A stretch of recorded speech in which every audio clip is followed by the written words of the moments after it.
Thought అయితే ఉండే. ఈ క్వశ్చన్ ఎవరు అడగలేదు, థ్యాంక్స్. డెఫినెట్గా పొలిటికల్ బ్యాక్డ్రాప్లో ఒక సినిమా చేయాలని ఉంది. దానికి హీరో ఎవరైతే బాగుంటుంది అనుకుంటున్నారు? కథను బట్టండి. నేను యాక్చువల్గా ఫస్ట్ ఎన్టీఆర్ గారు హీరోగా, ఎమ్మెల్యే, మంచి లక్షణాలను అబ్బాయి అంటే మెంబర్ ఆఫ్ లెజిస్లేటివ్ అసెంబ్లీ అంటారు కదా, దాని డెఫినేషను ఒక సాఫ్ట్వేర్ కెరీర్ని, లేకపోతే ఒక ఇంజనీర్గా, ఒక డాక్టర్గా, ఒక లాయర్గా అమ్మాయిల అబ్బాయి కెరీర్ ఎలా అయితే ఎంచుకుంటారో పొలిటికల్ కెరీర్ కూడా అంతే సీరియస్గా తీసుకోవాలి. మనం పొలిటీషియన్ మీద డిపెండ్ అవ్వడం మానేసి మన వ్యవస్థను మనమే పరిపాలించుకోవాలి. అందులో ఒక యంగ్ బ్లడ్ పరిపాలించుకోవాలి. ఒక కాలేజీకి పుస్తకాలు పట్టుకొని వెళ్ళే, ఒక సింగిల్ బుక్ పట్టుకొని వెళ్ళే స్టూడెంట్ లాగా ఒక అసెంబ్లీకి కూడా ప్రిపేర్ అయ్యి నోట్స్తో వెళ్ళే ఒక యువతరం రావాలి అన్న కాన్సెప్ట్తో అప్పుడు ఎన్టీఆర్ గారికి సింగిల్ నరేషన్లో ఓకే అయింది స్క్రిప్ట్. అప్పుడు ఆయనకి యాక్సిడెంట్ అవ్వడం మూలం, చిన్న గ్యాప్ రావడం, ఆ తర్వాత ఆయనకి ప్రీవియస్ కమిట్మెంట్స్ రావడం వల్ల ఆ సినిమా జరగలేదు. అలాగే మీ ఫ్రెండ్ క్రాంతి ఎమ్మెల్యే అయ్యాడు, మాజీ ఎమ్మెల్యే, ఆయనతో షేర్ చేసుకున్నారు, ఎప్పుడు డిస్కస్ చేశారా? మాడుకుంటాను అప్పుడప్పుడు. అప్పుడు మీకు ఆయన సినిమాలకు ఆయన అయితే వాడు ఒక 2 సార్లు నా షూటింగ్ కూడా వచ్చాడు.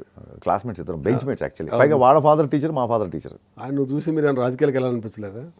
అంటే రాజకీయాలకి వెళ్ళడం అనేది దాన్ని ఏమంటారు, ఒక పర్పస్. ఇప్పుడు దాన్ని ఏమంటారు, మన ద్వారా ఏదైనా ఒక మంచి జరగాలి, మన జీవితానికి ఒక అర్థం, పరమార్థం, పర్పస్ ఉంది అన్నప్పుడు ఆ సైన్స్ అవి తెలుస్తాయండి. ఆ సమయం వచ్చినప్పుడు ఎవరు ఆపలేరు.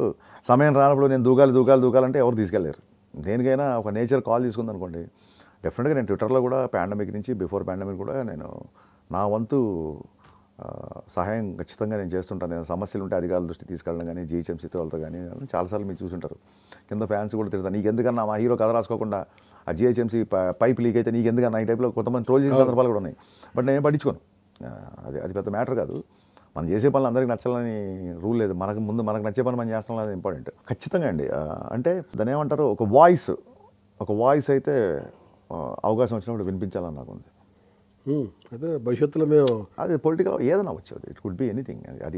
అది అంటే సముద్ర సినిమాలుగా తనిఖీల భరణి గారు ఒక్కసారి మైక్ పట్టుకొని అధ్యక్ష ఆ కోరిక కాదండి. నేను అసెంబ్లీలోనే కూర్చోవాలి, రాజ్యసభలోనే కూర్చోవాలి, అది కాదండి.